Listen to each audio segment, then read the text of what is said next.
Hello बच्चों, आप सभी का स्वागत है आपके अपने YouTube चैनल केजे रिवोल्यूशन में। तो आज की इस वीडियो में हम देखेंगे टेंजेंट एंड नॉर्मल का CPP 5 क्लियर। अभी तक हमने टेंजेंट एंड नॉर्मल के CPP 4 डिस्कस कर लिए थे, जहां पर हमने ऑलमोस्ट सारे टाइप अपने क्वेश्चन सारे टाइप के क्वेश्चन डिस्कस कर चुके हैं क्लियर। आज के इस सेशन में हम और भी बचे हुए क्वेश्चन को ख़त्म करेंगे और इसके बाद जो बच्चे भी JPP सेशन का इंतज़ार कर रहे थे, जो भी JEE के बच्चे थे, उनका इंतज़ार ख़त्म होगा क्योंकि नेक्स्ट वीडियो से हमारे JPP सेशन स्टार्ट होने वाले हैं क्लियर। तो आइए स्टार्ट करते हैं आज का सेशन, ठीक है। तो देखते हैं सबसे पहला क्वेश्चन आज का हमारा क्या है। फर्स्ट क्वेश्चन है find the equation of the normal to the curve this which passes through the point this. अच्छा क्वेश्चन है, ध्यान से देखना क्लियर। उन्होंने अभी आप इस पॉइंट को ए मानने की गलती बिल्कुल मत करना कि ये पॉइंट आपका क्या दिया है, पॉइंट ऑफ कांटेक्ट। नहीं, ये आपको पॉइंट ऑफ कांटेक्ट नहीं गिवन है, यही यहाँ पर इम्पोर्टेंट चीज़ है समझने की क्लियर। क्योंकि केवल यहाँ पर ए गिवन है कि आपको इक्वेशन बताना है नॉर्मल का। वो नॉर्मल का जो इक्वेशन है वो किस पॉइंट से पास होता है, इस पॉइंट पर ए गिवन है। तो अब आपको जो भी तकरम लगाएं आप उस तकरम के अकॉर्डिंग इसको सॉल्व करना है क्लियर। तो देखते हैं कर्व क्या है आपके पास, x square is equal to 4y, या इसी को क्या बोलते y is equal to x square upon 4, equation 1 रह देते हैं क्लियर। इतना चीज क्लियर हुआ सारे बच्चों को, ओके। अब देखिए, अब उन्होंने एक पॉइंट दिया है कि नॉर्मल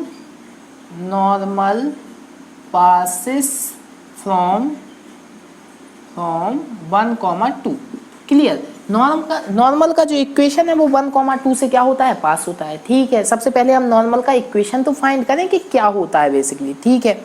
तो देख लो, लेट h, k को हमने क्या मान लिया, पॉइंट ऑफ कांटेक्ट मान लिया, ठीक है ना। तो ये सेटिस्फाई करेगा, कर्व को सेटिस्फाई करेगा ना। पॉइंट ऑफ कांटेक्ट कहाँ पे लाई करता है, हमारा कर्व पर लाई करता है, तो कर्व को सेटिस्फाई करेगा। तो यहाँ से k इज इक्वल टू क्या आ जाएगा, h स्क्वायर अपॉन 4, इसको इक्वेशन 2 दे देते हैं क्लियर। अब बताइए, हमें अगर पॉइंट मिल गया है और नॉर्मल का इक्वेशन निकालना है, देन हमें क्या निकालना पड़ेगा, स्लोप ऑफ नॉर्मल निकालना पड़ेगा। उसके लिए हमें इसका डेरिवेटिव फाइंड करना पड़ेगा। तो dy अपॉन dx यहाँ से क्या होएगा, 1/4 तो आपका बाहर होगा, एक्स स्क्वायर का क्या हो जाएगा 2x, यहाँ से क्या मिल गया x/2। तो स्लोप ऑफ टेंजेंट हमारा क्या होता है, dy upon dx at the point of contact clear. तो यहाँ से क्या आ जाएगा h/2। तो ये तो हमारा स्लोप ऑफ टेंजेंट आया। तो स्लोप ऑफ नॉर्मल हमारा क्या होता है, -1 अपॉन स्लोप ऑफ टेंजेंट। तो यहाँ से क्या हो जाएगा, -2 अपॉन h क्लियर। तो यहाँ से हमारा स्लोप ऑफ टेंजेंट भी निकल के आ गया है, ओके। तो क्या अब हम इक्वेशन नहीं बता सकते नॉर्मल की, ऑब्वियसली बता सकते हैं ना, आराम से बता सकते हैं। स्लोप है, पॉइंट है, इक्वेशन बता देते हैं, ठीक है। बताइए क्या होगा, इसको x1 y1 टेक कर लेते हैं। तो क्या होता है, y माइनस y1 क्या है हमारा k, स्लोप क्या है हमारा -2 अपॉन h, और x माइनस h हो जाएगा x1, ठीक है ना। तो a हो गया हमारा स्लोप, ठीक है। Sorry equation of normal. अब लेकिन हमें तो पता है कि इक्वेशन ऑफ नॉर्मल जो है 1,2 से पास होता है, देन 1,2 सेटिस्फाई करेगा इसको, ठीक है ना। 1,2 सेटिस्फाई, ठीक है ना, दिस इक्वेशन। तो कराइए, यहाँ पे क्या आ जाएगा, 2 minus k is equal to -2 upon h, और x के प्लेस पे क्या आ जाएगा 1 माइनस h, ओके। इतना चीज क्लियर। तो यहाँ से h का यहाँ पर मल्टीप्लिकेशन कराएं तो क्या आने वाला है, 2h minus hk is equal to -2 का अंदर मल्टीप्लाई कराएं तो -k2 plus k 2h, okay. ए बन जाएगा आपका, ठीक है। तो यहाँ से देखिए 2h से 2h आपका क्या हो गया, कैंसिल आउट हो गया। ध्यान से देखिए, 2h से 2h क्या हो जाएगा, कैंसिल हो जाएगा। और यहाँ से क्या बचा आपका, hk is equal to 2, minus से माइनस भी कैंसिल हो जाएगा। इतना अच्छा इक्वेशन आ गया, ठीक है ना। तो hk का वैल्यू क्या आ गया, 2 आ गया, ठीक है। अब बताइए यहाँ से हम क्या कर सकते हैं, यहाँ से हम k का वैल्यू फाइंड कर सकते हैं। k का वैल्यू क्या आएगा, 2 अपॉन h आएगा, ओके। अब बताइए k का वैल्यू 2 अपॉन h आया, तो फ्रॉम इक्वेशन 2 k का वैल्यू h, इक्वेशन 2 तो क्या बोल रही है, k का वैल्यू क्या है, k स्क्वायर अपॉन 4, और हमने क्या निकाला 2 upon h, sorry h square upon 4 है। तो दोनों को इक्वल कराएं, फ्रॉम इक्वेशन 2, तो क्या हो जाएगा H square upon 4 is equal to 2 upon H. तो यहाँ से एच क्यू का वैल्यू क्या आ गया 8 आ गया, तो एच का वैल्यू क्या आ गया 2 आ गया। ओके, एच का वैल्यू 2 आ गया, तो यहाँ पर सब्स्टिट्यूट कीजिए तो के का वैल्यू क्या आ जाएगा 1 आ जाएगा कि नहीं आ जाएगा। तो अब हमारे पास रियल पॉइंट आ गए जो कि उन्होंने पूछा था, ठीक है ना, सॉरी इक्वेशन पूछा। अभी तो हमारे एच कॉमा के में आए, लेकिन पॉइंट हमें पास ज्ञात ही नहीं थे, लेकिन अब तो हमारे पास हो गए ना। क्या हो गए, एच का वैल्यू क्या आ गया 2 और के का वैल्यू क्या आ गया 1, सॉरी 1, यहाँ का के का वैल्यू क्या है 1। तो पॉइंट आ गया, पॉइंट ऑफ कॉन्टेक्ट मिल गया हमें 2,1। और स्लोप अब क्या हो जाएगी, स्लोप भी हमारी निकल आएगी। स्लोप ऑफ नॉर्मल, यहाँ पर एच का वैल्यू क्या सब्स्टिट्यूट कर दीजिए 2 सब्स्टिट्यूट कीजिए, तो माइनस के 2 upon 2 that is slope of आपका नॉर्मल क्या आ गया माइनस के 1। तो ए पॉइंट है, ए स्लोप आ गई। तो क्या हम इक्वेशन नहीं बता सकते, आराम से बता सकते हैं ना। क्या हो जाएगी इक्वेशन, यहाँ पर लिख देता हूँ, ठीक है ना, इक्वेशन ऑफ नॉर्मल। ओके, क्या हो जाएगी बताइए, y माइनस y1 क्या है 1, m क्या है हमारे पास -1 आया, देखो -1, और x माइनस x1 क्या है 2 है। ओके, इसको सॉल्व कराइए, y माइनस 1 माइनस के x प्लस के 2, x को इस साइड लाए तो क्या हो जाएगा x प्लस y, 1 को वहाँ ले जाइए तो ऐड होगा तो 3 हो जाएगा। क्लियर। तो इक्वेशन ऑफ नॉर्मल क्या आ गया हमारा x plus Y is equal to 3। देखो ये टाइप जो है अभी तक मैंने आपके साथ डिस्कस नहीं किया, ये पहला टाइप है इस तरीके के क्वेश्चन का जहाँ पर आपको पॉइंट ऑफ कांटेक्ट गिवन ही नहीं है, आपको नॉर्मल का इक्वेशन फाइंड करना है। उन्होंने क्या गिवन दिया है कि नॉर्मल किसी अदर पॉइंट से पास होता है, उसके अकॉर्डिंग हमें ये फाइंड करना था। क्लियर, समझ में आया किस तरीके से करना है। तो क्वेश्चन को नोट डाउन कर दीजिए, सारे बच्चे कर लीजिए क्वेश्चन को नोट डाउन। ये आ गया हमारे पास equation of normal. Okay, clean करो, ठीक है। नेक्स्ट क्वेश्चन को देखिए, नेक्स्ट क्वेश्चन किस तरीके से हमें प्रोसीजर करना है। नेक्स्ट क्वेश्चन देखिए आप लोग, तब तक मैं इसको क्लीन कर देता हूँ, ठीक है। ओके, नेक्स्ट क्वेश्चन देखा, क्या है next question, for the curve this find all points, मतलब एक से ज़्यादा पॉइंट आ रहे होंगे, ऑल पॉइंट्स बोला है ना, तो एक से ज़्यादा आना है। Eight which the tangent passes through the origin. अरे सेम क्वेश्चन नहीं है, यहाँ पर नॉर्मल इस पॉइंट से पास हो रहा था, यहाँ पर टेंजेंट हो रहा है, प्रोसीजर सेम है, अप्लाई कराइए और टेंजेंट का इक्वेशन फाइंड कीजिए। तो यहाँ पर देखते हैं सेकंड क्वेश्चन, कर्व क्या है y is equal to 4x³ minus 2x5। अब यहाँ पर जो टेंजेंट है, tangent passes through the origin, ठीक है ना, ओरिजिन मीन्स 0,0। ओके, इस पॉइंट से पास होता है, तो हम तो सबसे पहले टेंजेंट का इक्वेशन फाइंड करेंगे, ठीक है ना। उसके लिए हमें क्या चाहिए, पॉइंट ऑफ कांटेक्ट चाहिए, तो उसको हमने मान लिया, ठीक है ना, h, k को पॉइंट ऑफ कांटेक्ट। तो ये सेटिस्फाई करेगा किसको, कर्व को। तो यहाँ से क्या आ जाएगा, इसको इक्वेशन 1 दे देते हैं, ठीक है ना। तो k is equal to 4h³ minus के 2h की पावर 5 हो जाएगा, इसको इक्वेशन 2 दे देते हैं, ठीक है। अब हमें स्लोप भी निकालना पड़ेगा टेंजेंट का, उसके लिए हमें डेरिवेटिव कराना पड़ेगा, कराइए। dy/dx 4 इंटू x³ का क्या होगा 3x² माइनस 2 x की पावर 5 का क्या होगा 5x की पावर 4।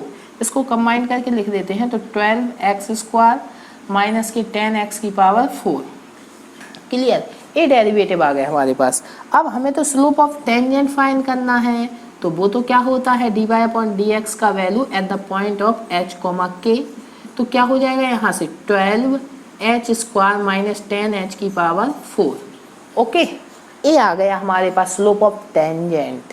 तो स्लोप तो आ गया, अब बताइए पॉइंट भी है, क्या हम इक्वेशन फाइंड नहीं कर सकते, कर सकते ना, आराम से कर सकते, कोई दिक्कत नहीं होनी चाहिए। क्या हो जाएगी इक्वेशन, इक्वेशन ऑफ टेंजेंट क्या हो जाएगा हमारा, इक्वेशन ऑफ टेंजेंट क्या हो जाएगा, ए पॉइंट है, y माइनस y1 क्या हो जाएगा k, m क्या है हमारे पास a है, 12h² माइनस की 10h की पावर 4। ओके, इनटू यहाँ पर कर देता हूँ x माइनस x1 क्या हमारे पास h है।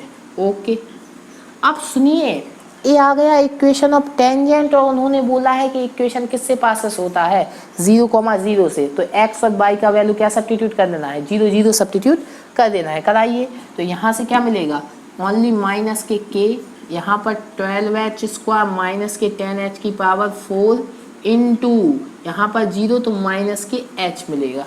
मिलेगा कि नहीं मिलेगा? क्लियर? सारे बच्चों को इतना चीज़ क्लियर हुआ? परफेक्ट, बिल्कुल। तो अब बताइए वहाँ से क्या हो गया हमारे पास, माइनस के यहाँ पर कर देते हैं, माइनस के इज इक्वल टू h का अंदर मल्टीप्लिकेशन कराएं तो माइनस के h है तो माइनस के 12h³ होगा, और अंदर मल्टीप्लाई कराएं तो प्लस के 10h की पावर 5 होगा। होगा कि नहीं होगा? तो आपको अगर ये एक्सपेंशन अच्छा लगे या ना लगे, मुझे तो बड़ा अच्छा लग रहा है, ठीक है ना। क्यों लग रहा है अभी बताऊंगा, ठीक है। तो इसको इस तरीके से लिख सकते हैं। अब माइनस साइन से वहाँ पर क्या कराना है आपको, मल्टीप्लिकेशन। तो k का वैल्यू यहाँ से क्या आ जाएगा हमारा, k का वैल्यू आएगा 12h³ माइनस के 10h की पावर 5। इतना चीज़ के लिए सारे बच्चों को चमका कि नहीं चमका? ठीक है। तो अब बताइए फ्रॉम इक्वेशन 2 k का वैल्यू तो लेकिन हमें a गिवन है और हमने क्या निकाला, a निकाला। दोनों को आपस में क्या कराना पड़ेगा, इक्वल। तो करा देते हैं, कोई दिक्कत नहीं। फ्रॉम 2 तो कराइए, एक किसके इक्वल होगा, 12h³ माइनस 10h की पावर 5 इज इक्वल टू हमारा क्या होगा, 4h³ और माइनस के 2h की पावर 5। ओके। अब बताइए 12 में से 4 सब्ट्रैक्ट होगा, हमारा क्या बचेगा, 8h³ बचेगा कि नहीं बचेगा, 8h³। और यहाँ पर आएगा तो माइनस के 8h की पावर 5 बचेगा इज इक्वल टू 0। तो बताइए यहाँ से कॉमन 8 तो डिवाइड हो जाएगा, 8 तो कॉमन लेके वहाँ पर डिवाइड करा सकते हैं। कॉमन क्या आ जाएगा हमारा, h³ आएगा, तो 1 माइनस h² बचेगा इज इक्वल टू 0। बचेगा कि नहीं बचेगा? तो h का वैल्यू क्या कहा जाएगा, यहाँ से h का वैल्यू एक तो 0 आएगा और वहाँ से h² का वैल्यू 1 आएगा, तो h का वैल्यू क्या आ जाएगा, प्लस माइनस के 1। अब आपको समझ में आ रहा होगा कि पॉइंट्स क्यों बोला था उसने, क्योंकि एक पॉइंट नहीं आ रहा, कई पॉइंट आ रहे हैं, ठीक है ना। क्लियर? तो बताइए अब पॉइंट्स क्या हो जाएंगे हमारे, फ्रॉम 2, ठीक है ना। अब बताइए h इज इक्वल टू 0 अगर हम सब्स्टिट्यूट करते हैं इस इक्वेशन में तो k का वैल्यू क्या आएगा, 0 आएगा, ठीक है, एक पॉइंट आ गया। अगर h का वैल्यू +1 सब्स्टिट्यूट करूं तो k का वैल्यू क्या आएगा, +1 सब्स्टिट्यूट करना है तो क्या आएगा, 4 माइनस 2 दैट इज k का वैल्यू क्या आएगा, 2 आएगा। ओके। एंड थर्ड पार्ट अगर h का वैल्यू मैं -1 सब्स्टिट्यूट करूं तो क्या आने वाला है, k का वैल्यू, k का वैल्यू यहाँ पर तो क्या होगा, माइनस के 4 और यहाँ पर ऑलमोस्ट प्लस के 2 हो जाएगा, क्योंकि -1 का होगा तो माइनस आएगा और +2 हो जाएगा। तो k का वैल्यू यहाँ से क्या आएगा, माइनस के 2 आएगा। ओके। तो पॉइंट्स क्या हो गए हमारे, पॉइंट्स कहाँ लिख दूँ, स्पेस तो बिल्कुल नहीं बचा, ठीक है ना। यहाँ पर लिख देता हूँ, ठीक है, यहाँ पे पॉइंट्स लिख देता हूँ, ठीक है ना। कौन कौन से पॉइंट्स आए, एक तो आया 0,0, ठीक है ना, first point. And second point क्या है, 1,2, ये सेकंड पॉइंट है। एंड थर्ड पॉइंट क्या आया, माइनस के 1, माइनस के 2, ये थर्ड पॉइंट आया, ठीक है ना। तो उन्होंने बोला था कि for the curve this find all points which tangent passes through the origin, ठीक है ना। वो पॉइंट्स बताइए इस कर्व पर जहाँ से टेंजेंट अगर खींची जाए ना तो वो कहाँ से पास हो रहा है, ओरिजिन से। तो इस कर्व पर वो पॉइंट क्या आ गए, 0,0, 1,2, -1, -2। ये सारे 3 पॉइंट हैं जो इस कर्व पर लाई करते हैं, जहाँ से अगर हम टेंजेंट को खींचे तो वो डेफिनेटली कहाँ से पास होगा, ओरिजिन से पास होगा। क्लियर? नोट डाउन कर लीजिए सारे बच्चे।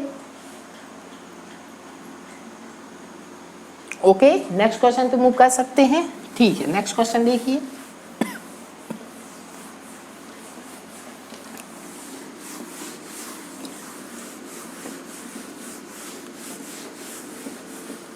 ठीक है, नेक्स्ट क्वेश्चन देखिए आप सभी। नेक्स्ट क्वेश्चन इजी क्वेश्चन है। क्या है, find the angle of intersection of the curve this and this. Easy है ना, आपको सिखाया था, ठीक है। तो थर्ड क्वेश्चन है हमारा, कर्व क्या गिवन है हमें, X Y is equal to 6 first, and second क्या है, X square Y is equal to 12। Equation 2 बोल रहे हैं कि अगर ये दोनों कर्व, ठीक है ना, देखते हैं अगर ये दोनों कर्व एक दूसरे को कहीं पर कट कर रहे हैं, उस पॉइंट को लेटस मैंने x1, y1 मान लिया, तो इस पॉइंट पर ये दोनों एंगल कितना ड्रॉ करेंगे, तो मैंने आपको बता चुका हूं कि कैसे फाइंड करते हैं। मैंने क्या बताया था आपको कि सबसे पहले इन दोनों कर्व का इंटरसेक्टिंग पॉइंट निकालिए, एक ए पॉइंट x1, y1, और फिर इस पॉइंट पर पहले वाले कर्व का टेंजेंट का स्लोप फाइंड कीजिए, दूसरे वाले कर्व का टेंजेंट का स्लोप फाइंड कीजिए, और हमारा टेन थीटा क्या होता है, mod m1 minus m2 upon 1 plus m1 into m2। इस फॉर्मूले को अप्लाई कीजिए, आपका एंगल आ जाएगा। ठीक है, बताइए तो इंटरसेक्टिंग पॉइंट कैसे फाइंड करेंगे, कुछ नहीं। अब बताइए, यहाँ से आप देखें तो इसका y इज इक्वल टू क्या है, 12 अपॉन एक्स स्क्वायर, और इस इक्वेशन से y इज इक्वल टू क्या है, 6 अपॉन एक्स है। अरे फर्स्ट इक्वेशन से y का वैल्यू a आएगा, सेकंड इक्वेशन से a आएगा, दोनों y के ही वैल्यू हैं, आपस में इक्वल कराइए तो क्या आएगा, 12 upon X square is equal to 6 upon X. Clear, तो 6 a 2 टाइम्स जाएगा, तो यहाँ से क्या आ जाएगा, 2x is equal to x square, और वहाँ पे ले जाएं तो X square minus 2x is equal to 0, x common लीजिए, x minus 2 is equal to 0, तो एक पॉइंट आया x बराबर 0, एक आया x बराबर 2। तो x का वैल्यू अगर 0 सब्स्टिट्यूट कीजिए, x का वैल्यू अगर 0 सब्स्टिट्यूट तो होगा नहीं, ठीक है ना, तो x is not equal to 0। क्यों नहीं होगा, क्योंकि अगर यहाँ पर 0 सब्स्टिट्यूशन हो गया तो इन्फिनिटी दे देगा, तो x is not equal to 0। लेकिन हाँ, हम x का वैल्यू क्या सब्स्टिट्यूट करा सकते हैं, 2 सब्स्टिट्यूट करा सकते हैं, तो इसमें 2 सब्स्टिट्यूट कराइए तो y का वैल्यू क्या आएगा, 3 आएगा। ठीक है ना, तो पॉइंट हमारे पास क्या आ गया, पॉइंट आ गया हमारे पास 2, 3। ओके, इंटरसेक्टिंग पॉइंट आ गया x1, y1। तो हमें बस अब कुछ नहीं करना, इस पॉइंट पर पहले कर्व फर्स्ट का m1 फाइंड कीजिए, m2 फाइंड कीजिए, आ जाएगा आंसर। तो बताइए, इसका कर्व फर्स्ट का डेरिवेटिव कराइए तो क्या आएगा, dy upon dx is equal to 6 into 1 upon X का डेरिवेटिव आपका क्या होता है, माइनस के 1 अपॉन एक्स स्क्वायर, तो माइनस के 6 अपॉन एक्स स्क्वायर हो जाएगा। और इसको हमें m1 फाइंड करना है, तो m1 कहाँ पर फाइंड करना है, dy upon dx at the point of 2, 3। तो कर दीजिए यहाँ से माइनस के 6, तो 2 का स्क्वायर होगा 4 हो जाएगा। ओके, तो यहाँ से क्या मिल गया, माइनस के 3/2 हो गया। m1 का वैल्यू आ गया कि नहीं आ गया, m2 का निकालिए। m2 का कैसे निकालेंगे, कर्व सेकंड का डेरिवेटिव कीजिए, तो dy अपॉन dx, इसको मैं थोड़ा अच्छे से लिख दूँ, y is equal to 12x की पावर -2 होगा। क्लियर, इसका डेरिवेटिव कीजिए, तो 12 आपका बाहर, x की पावर -2 का डेरिवेटिव -2 आपका आगे आएगा, और एक पावर कम हो जाएगा, तो यहाँ से क्या मिल गया, माइनस के 24 अपॉन एक्स क्यू, ये डेरिवेटिव हो गया। तो m2 क्या हो जाएगा, m2 हो जाएगा dy upon dx at the point of 2, 3। तो बताइए यहाँ से क्या होगा, माइनस के 24, 2 का क्यूब होगा 8 होगा, तो यहाँ से क्या है, माइनस के 3 आया। तो स्लोप m2 क्या आ गया, माइनस के 3, m1 क्या आ गया, माइनस के 3/2। क्लियर, तो इसको आप इतना नोट डाउन कीजिए क्योंकि मुझे क्लीन करना पड़ेगा, करिए। ठीक है, वीडियो को पॉज करके कर लेना। ठीक है, अब देखिए, तो यहाँ से हमें मिल गया m1 का वैल्यू मिला माइनस के 3/2, और m2 का वैल्यू मिल गया हमें माइनस के 3। अब बताइए, टेन थीटा का वैल्यू फॉर्मूला लगाइए, फाइंड कर सकते हैं, मॉड m1 माइनस m2, तो m1 क्या है, माइनस के 3/2, और माइनस m2 क्या है, माइनस के 3 अपॉन में 1 प्लस m1 क्या है, माइनस के 3/2, और m2 क्या है, माइनस के 3। बस इसको अप्लाई कीजिए, तो टेन थीटा का वैल्यू यहाँ से आ जाएगा, माइनस के 3/2 प्लस के 3 होगा, अपॉन में हमारा क्या हो जाएगा, तो 9/2 हो जाएगा। क्लियर, अपॉन में हमारा क्या हो जाएगा, 1 प्लस a मल्टीप्लाई होकर 9/2 होगा। एलसीएम टेक कीजिए, तो tan theta is equal to, यहाँ से एलसीएम लीजिए तो माइनस के 3 प्लस 6 अपॉन 2, तो यहाँ से एलसीएम लीजिए तो 2 प्लस 9 अपॉन 2, तो 2 से 2 क्या हो गए हमारे, कैंसिल हो गए।